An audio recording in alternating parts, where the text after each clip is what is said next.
అందరికీ నమస్కారం. నేను మీ మధ్యమడి వినయరత్నం. ముందుగా ఎంఆర్ న్యూస్ తెలుగు అనే ఛానల్కి అందరికీ స్వాగతం అండి. ఈ సంవత్సరం వైకుంఠ ఏకాదశి సందర్భంగా జనవరి 10వ తేదీ నుండి 19వ తేదీ వరకు శ్రీ వెంకటేశ్వర స్వామి దైవ దర్శనం కొరకు టీటీడీ చైర్మన్ బిఆర్ నాయుడు అధ్యక్షతన అధికారులు భక్తులకు కొన్ని విధి విధానాలను అయితే ప్రవేశపెట్టడం జరిగింది.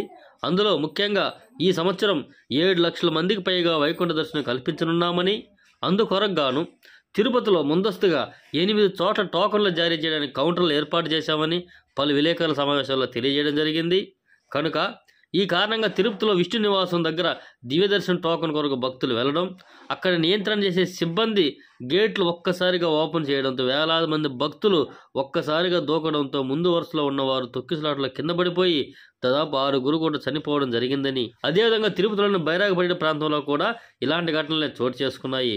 దీనితో భక్తులు కూడా తీవ్ర ఆవేదన చెందుతూ ఇక్కడ సిబ్బంది వ్యవహరించిన తీరే ఇందుకు కారణమని గగ్గోలైతే పెడుతూ ఉన్నారు.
ఊడియా దూరం అన్నాడా ఇంత జనాల దర్శనం రేపు పోవచ్చు కదా, ఇల్లుండి పోవచ్చు కదా, వారం మొత్తం ఇస్తారు కదా.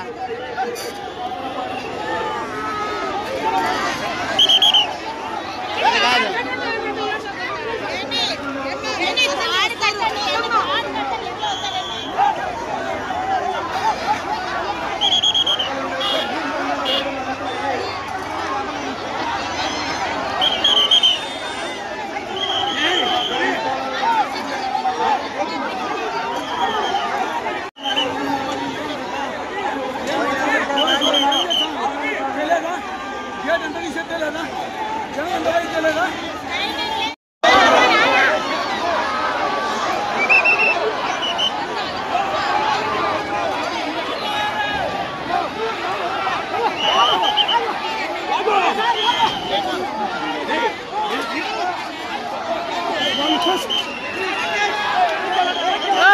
ఉన్నాయా మేడం, మనిషి చచ్చిపోయినారా?